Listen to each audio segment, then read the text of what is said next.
This is NC Spin, an unrehearsed discussion on issues of interest to North Carolinians. Now, here is your moderator, Tom Campbell. Welcome. You've heard and read the spin the media and the politicians have put on the issues of the day. To get the correct spin on what's going on in North Carolina, let's introduce you to our panel of experts. They include political consultant, Democratic political consultant Brad Crone, John Hood from the John Locke Foundation, Chris Fitzsimon from NC Policy Watch, and Republican political consultant from Eastern Carolina, Doug Raymond. Well, this week we've got, as I said, a Republican and Democrat campaign consultant, and the reason for that is we're going to talk about the May 6th primary election. We're also going to ask them to tell us what we might expect in the May 14th short session of the legislature. Let's get started. A week from Tuesday, voters will cast ballots in North Carolina's primary elections. How many will turn out? What issues will affect their votes? And who will they select? We want our panel to tell us what to expect. Brad, aside from independent expenditure groups pouring tons of money into the Senate campaign, it's been a fairly quiet off-year election. Does that mean the voters aren't interested? What's your prediction about what kind of percentage turnout we're going to see? Well, Tom, I've done 4 statewide polls in the last 6 weeks, and it's the most acidic political environment that I've ever seen.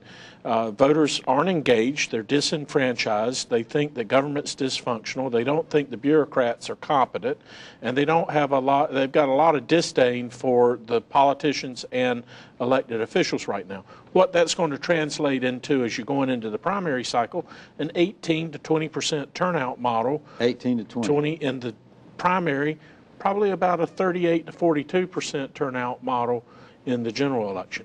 Voters are disengaged. They say we'll catch you on the flip side. One of the things that you made earlier, I heard you speak not long ago, and you said that the voters think the Republicans will, skin you from, right, the voters think the Democrats will skin you from the neck up or from the neck down. Republicans will skin you from the ankles up. So a whole lot of disenfranchisement out there. They're just really fed up. John, July 15th for a runoff. Help us understand that. I mean, this is just not making any sense at all for the runoff to the primary elections, and particularly when you factor in if we aren't going to get but 18 to 20% in the primary, what in the world is it going to be in a runoff? Well, very small. I mean, I'm very gladdened to hear that the public is figuring out what government's like and what politicians are like. This is a very positive trend. The public is getting wise to the political process and how frustrating it can often be. In July, the runoff is being held then because of changes in law related to deployed military overseas. If you're going to have a primary in early May, you have to have enough time for people who are deployed overseas to participate. If it's a federal election, to participate in a runoff primary, and that's why the primary is all the way in July. Doug, doesn't that just demand, doesn't it scream we ought to have a primary with a runoff built into it? There's a lot of people that do believe that. But, you know, talking about Brad's point and the voter turnout, it's kind of interesting. We here at this table and a lot of other politicos, we just hang on every word in that Senate, Republican Senate primary. You go out there and you find out how many people just really aren't interested. Brad and I are both running what we consider to be pretty high-profile congressional campaigns. People aren't interested in it. Don't even know the names of the candidates. But you know what they are interested in? I go to different counties. Sheriff's races. There's some, sheriff's races. There's some clerk of court races and things of that nature. And that's the only places that I think that you're going to see a decent voter turnout, because those are people they know. It's their friends' jobs are at stake. So you may see decent turnout in that. It's really those lower level races that are pushing it, but the stuff at the top of the ticket that we live on. All politics is local. Yeah. Chris, Doug talked about the Senate race. A lot of people are saying this is Tillis's race to lose. Would you agree with that? Well, he's certainly the front runner. I don't think there's any question about that. I think every poll has shown that now. And the question has always been and continues to be, will he get 40%? Or will either Greg Brannon or Mark Harris, his 2 nearest challengers, be able to squeak into a runoff? And as you mentioned, the runoff is in the middle of July. I still think Tillis would be the favorite in a runoff, but with a very low turnout, if there's a lot of publicity and not many people turn out and the base, the really hardcore Republican base turns out for somebody else, it could be a close runoff. The real thing to watch election night is whether Tom Tillis gets 40%. That's the whole ballgame. And very few people seem to think that that's going to happen. Tillis made a comment a week or so ago that there just isn't any real philosophical difference between the 8 Republicans that are running in the primary. Brad, is that the case? And if it is, what's going on here? Well, I think Reverend Harris and Mr. Brannon would have considerable challenges to that statement. Clearly, here's the deal. If the Republicans nominate Brannon or if they nominate Harris, they're going to get beat because the Hagan folks and the Democrats will paint them as being out of touch, being too conservative to be able to govern and to represent the state of North Carolina. If the Republicans want a competitive candidate in the U.S. Senate race, then they've got to nominate Tillis. And I think at the end of the day, as they go through this thought process, they're going to come to reason that, and Tillis will win on the first ballot. All right, let's switch over to some of the congressional races, because I agree, Doug, with what you were saying about local politics and local races, and maybe we'll have some time for that. All right, we got some contested races that are beginning to look interested in the 6th District, the 7th District, the 2nd District, the 3rd District, and the 12th District. Let's talk a little bit about that. John, in the 6th District, Howard Coble's seat, anybody leading the pack there, or are we looking for another runoff? Yes, Phil Berger Jr. is leading the pack. It's conceivable, though it's maybe not likely, that he would get to the 40% threshold. It's more likely you'd have a runoff. There are a couple of 3 other candidates that might get into that runoff. One of them is Mark Walker, who is an activist and minister. Another is Bruce Von Cannon, who's been on the air for quite a while now, running some ads. And then there's Zach Matheny, who is a Greensboro City Councilman who raised a fair amount of money. I don't know. He's also run some ads. Not sure how effective they've been yet, but we'll see. It's a competitive race. It looks like Berger is leading right now. Doug, down in your part of the world, in the 7th District, Mike McIntyre's seat, you got Woody White and David Rouser running in the Republican primary. The traditional wisdom was that Rouser was going to take this thing, but here lately we've been hearing an awful lot about Woody White. What's it looking like? Well, there is a lot, and I've actually been at a couple events where they've both been there and with a lot of supporters, and it does look pretty even.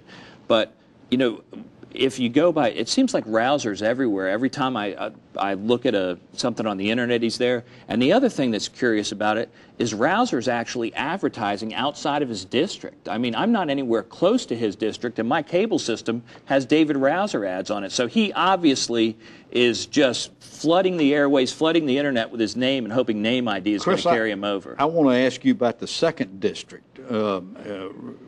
Renee Elmer's district. Clay Aiken and Keith Crisco running there. Crisco's been on television, been advertising on NC Spin as a fact.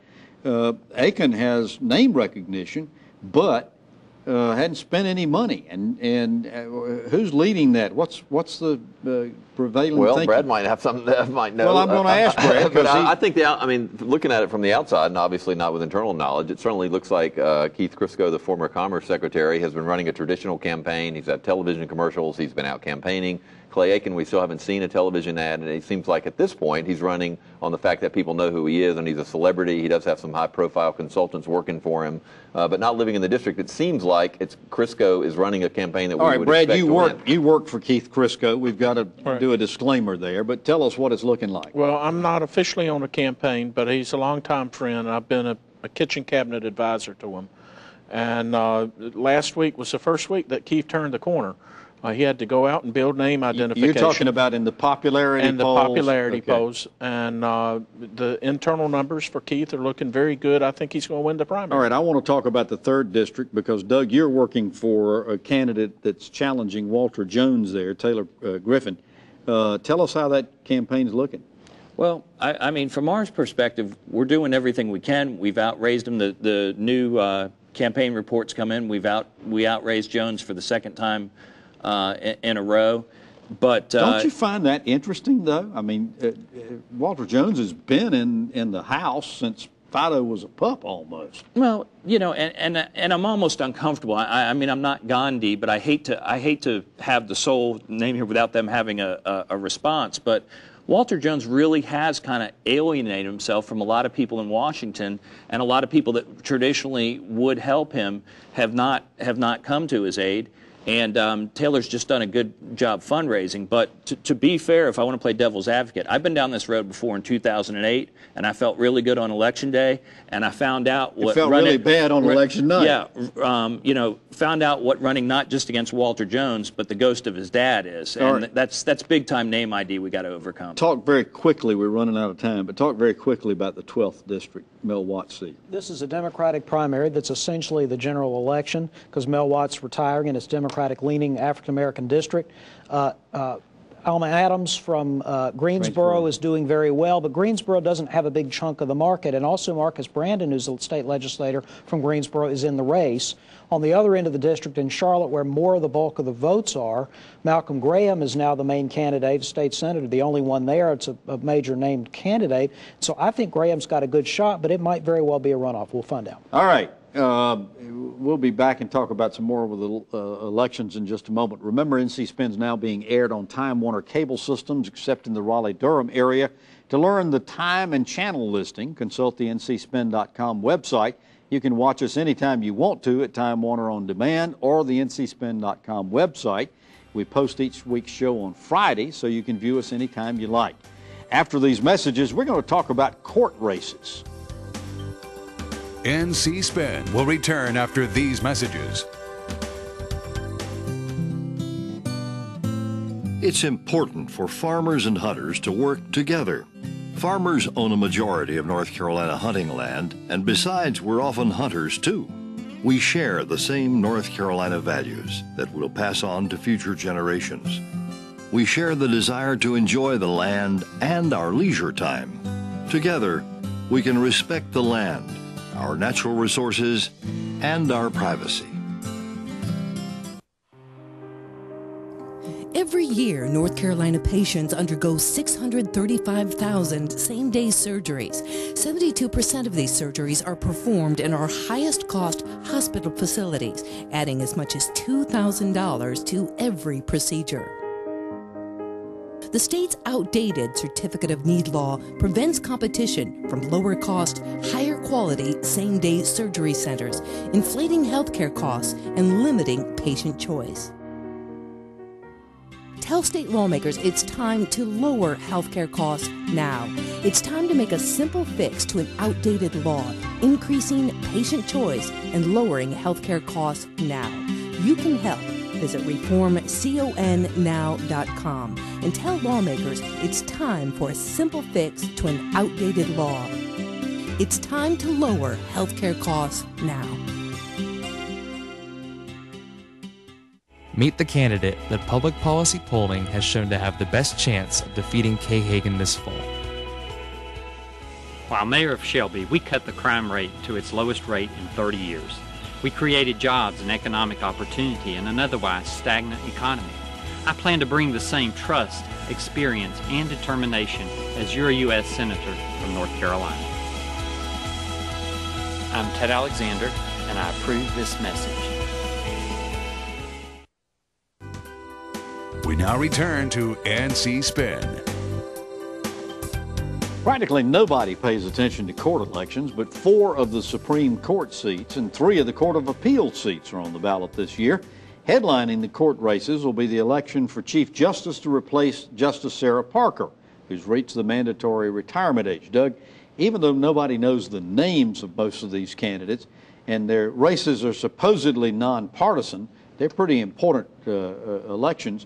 And we've had some interesting developments this year in the Chief Justice race and a primary challenge in one of the Associate Justice races. What's going on with them? Well, I'll comment on the Chief Justice race because that's the one that I find most interesting. The Republicans, I'll give some credit to my party. They've done a pretty good job in years past of realizing the importance of this. And, you know, several months ago, we started meeting a lady named Ola Lewis that told us that she was going to be running for the Supreme Court. And there was a lot of support for her. She's an African-American Republican, and there was a lot of support for her, a lot of raising money. And then a few hours before filing is getting ready to end, she files for Chief Justice to run against Mark Martin, who is one of the most popular Republicans, you know, on any level in the state. So It's and been has been a popular vote getter with all those. Absolutely. It's been very delicate in the conventions that I've been to around it because people are just really upset and they kind of feel like they may have had a fast one pulled on them. And you know how women do when they run for court cases, when they run for judgeships. Mark's got his work cut out for him. Well, Brad, one of the things that I find interesting about this is that Lewis is essentially saying the court's lazy. Martin hadn't written many opinions in the last year or two. He's turning around and he's countercharging her, and he's saying, wait a minute, there's never been a Chief Justice that hadn't sat on the court prior to being Chief Justice. She's not qualified. This is getting interesting. Well, and it is, and you better not take Ola May for granted. Jack Hooks, she beat Jack Hooks down in Columbus County, who was a sitting Superior Court judge, and she is a for-real candidate. Her husband has long worked with Republican Senator Dole and I believe with Senator Burr, and is very well respected. He knows how to run a campaign, and she is one heck of a retail politician, so it will be fiery to say the least. Chris, what's going on with the Associate Justice race with Justice Robin Hudson, Jeanette Doran, Eric Levinson? Why are we even having this on the ballot during the primary elections? Well, I think there's a lot of people that believe Robin Hudson is the most progressive member of the current Supreme Court, and I don't think it's any secret. I think people were a little surprised that Jeanette Doran, I think, jumped into the race. Now we have two women in the race and one man. I think this might be the most fascinating. I mean, Ola Lewis and Mark Martin is fascinating because of all the things that Doug mentioned. But that's in the fall. That's right. That's in the fall. This is one of the more fascinating, I think, court races we've had in a long time in the spring. And what's happening there is that, of course, we have a theoretically nonpartisan, officially nonpartisan race in which you have a Democratic incumbent in Robin Hudson, you have two Republican challengers, and what's going to happen is, regardless of party, the top two vote getters in the May primary will move along. So I think there'll be independent expenditures in that race as people try to either run against Robin Hudson, essentially, and help both Republicans, or try to choose one of the two Republicans. So I think it is very possible that's a race the Republicans can pick up this year. All right, Brad, help me with this. Civitas ran a poll, and they released the results this past week or so. And they asked the respondents of the poll, would you rather support a Republican legislator who followed the agenda for Governor McCrory, or would you rather vote for a Democrat who would balance out the Republican governor? 51% said they wanted the balance. Only 38% said they wanted somebody that would support the governor. Explain that. This is Civitas's poll. Well, it is a growing trend line that you're seeing in private polls and in some public polls, that the Democrats have been able to push the needle, and a lot of it has to do with the $1.1 million that you've seen spent in your major TV markets the last 3 weeks on the coal ash issue and on environmental concerns, and that is helping build a ground wave out for Democrats running for the state legislature. Tom, I think that it points that Democrats privately have been saying that they are seeing real movement in their polling data, that the Republicans are being painted as being too conservative, not able out of the mainstream, and that the Democrats feel like they can pick up 12 seats in the House, 5 seats in the Senate. All right. I want to stay on this election topic. We were going to talk about the short session, but we'll do it at another time. We're going to take a break and come back and talk some more about the elections coming up May 6th. NC Spin will return after these messages. It's a contract between generations, between father and son, mother and daughter, that each will take care of the next. Keith Crisco knows firsthand that millions of Americans rely on Social Security and Medicare. That's why in Congress he'll protect these life-saving programs for our seniors and for generations to come. It's a promise we've made to each other, and it's the right thing to do. I'm Keith Crisco, and I approve this message. It's a fact. Patients who receive care in the medical home from a trusted family physician reduce health care costs through prevention, early detection, and affordable management of high-cost chronic diseases. Every dollar invested in health care matters. Let's invest them wisely, building on North Carolina's medical home model. Better health begins with a medical home, a trusted family physician, the best return on our health care investment. Learn about the importance of medical homes at ournchealthcare.com.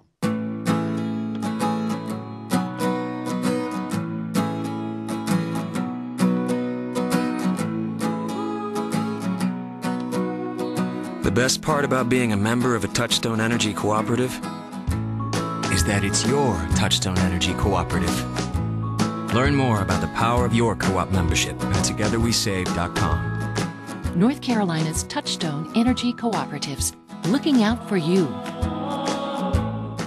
1 in 5 North Carolinians can't buy healthy foods in their communities, increasing their risk of obesity, diabetes, heart disease, stroke, and some forms of cancer. Learn more at accesshealthyfoodsnc.org. We now return to NC Spin. I want to continue our discussion on the elections on May 6th because I think there's some interesting stuff going in there. And I want to talk specifically about legislative elections. Republicans hold veto-proof majorities in both houses. Dovetailing on what Brad was saying, that the Democrats feel like they're gaining some momentum, does this mean they might lose the veto-proof majorities or even lose control of one of the houses? No, I don't think they're going to lose control, but I do agree with what Brad. I think they're using good strategies as what they're going after and looking at the coal ash thing and some other things. And what we had mentioned in the previous segment, I don't care what the Civitas poll says. I don't think people go into a polling place and vote, well, I want balance and I want to have a Democrat here to offset a Republican there. I just have always found that to be kind of a lame argument. But I do think the Democrats have done a lot better job of messaging certain things that they know are hot button issues. But I don't think they're going to. John, you wrote an interesting column recently regarding mid-year or midterm elections, and particularly on a state level, how the party in the governor's mansion loses seats. Yeah, this is a traditional pattern. If the Democrats in 2014 are running against McCrory, balanced McCrory, which they do actually make this pitch, and some voters buy the balancing argument both for president and governor. If they do that in 2014, they'd be in a long tradition, because since 1972, the Republican or Democrat who has won the governor's race has lost seats in the legislature 2 years later. In fact, it's usually a big loss, more than 20 seats on average in the modern times. Now, I don't think, the Democrats may dream of getting, 18, 20 seats. I don't think there's going to be anything like that. But it would be very surprising if the Republicans didn't lose a handful of seats, because that is the tradition. That is the pattern. There is an ebb and flow. People do actually like to have checks and balances to some degree. And also, you just have a natural ebb of the party comes in and they do some things, the party's out of power, gets angry, and then they turn out at the next election. Chris, I'm a Republican legislator. Do I want Governor McCrory campaigning for me? I actually don't think, his numbers are underwater in North Carolina. I don't think it's a toxic thing. I think the problems with the Republicans is their agenda as a whole that's being portrayed as extreme. And remember, now you have a Republican Senate primary, and we talked about it already, where Tom Tillis is saying there's no philosophical differences. I think most people they want a philosophical difference between Greg Brannon and whoever the nominee is. So the whole game is to make people understand how extreme some of these Republicans are. Their battle is to try to appear more mainstream. I think that'll be one of the deciding issues. And we'll devote our entire show to the political campaigns next week, and I'm sure we'll be talking about it for some time to come. After these messages, we're going to ask the panel to tell us something we don't know. NC Spin is brought to you in part by the North Carolina Farm Bureau. The Farm Bureau and Agriculture. We keep North Carolina growing. The physician-patient relationship is at the heart of what medicine is about. And so to have a third party telling you, the physician, or you, the patient, where you can have a test, where you can have surgery, or whether you can or cannot, seems completely outside of the realm of reasonable thinking. It's getting a third party who has no business telling us and the patients where to go out of the mix, directly increasing competition, which does nothing but benefit the patient. I'm Dr. Mac Aldridge, and I support CON reform now.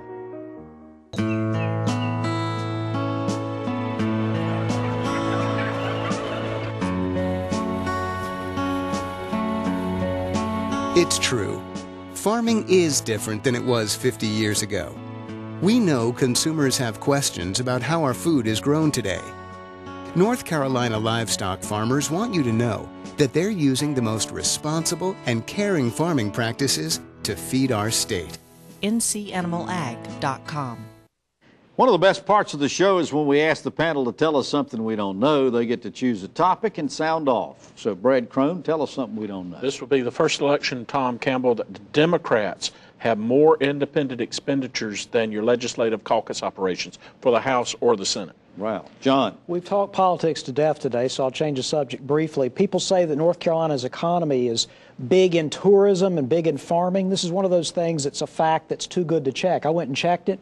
We're actually below the national average in both categories, in tourism-related economic involvement, and we're below average in farming. Bursting bubbles. Chris, tell us something we don't know. If you want to go to the State Board of Elections website and search by a contributor, you won't find anybody who's given money to State Senate or President Pro Tem Phil Berger. He doesn't file his reports electronically. He types them up and hands them to the Board of Elections, which means they have to fill them in, which means we can't search them for months. I don't think that's an accident. Doug, tell us something we don't know. In the Republican primary for Senate, everybody's focusing on Tillis and Brannon and Harris. If it goes to a runoff, it may be because of Heather Grant and the undecided vote and the women voting for Heather Grant. Well, you've heard our spin on the issues of the day. To stay informed all during the week, give your feedback and visit our website, ncspin.com, or catch NC Spin on Facebook. We hope you'll join us next week when two political pundits join us for the last word on primary elections. Until then, stay informed and watch out for the spin. Join us next week and get the spin on issues facing our state.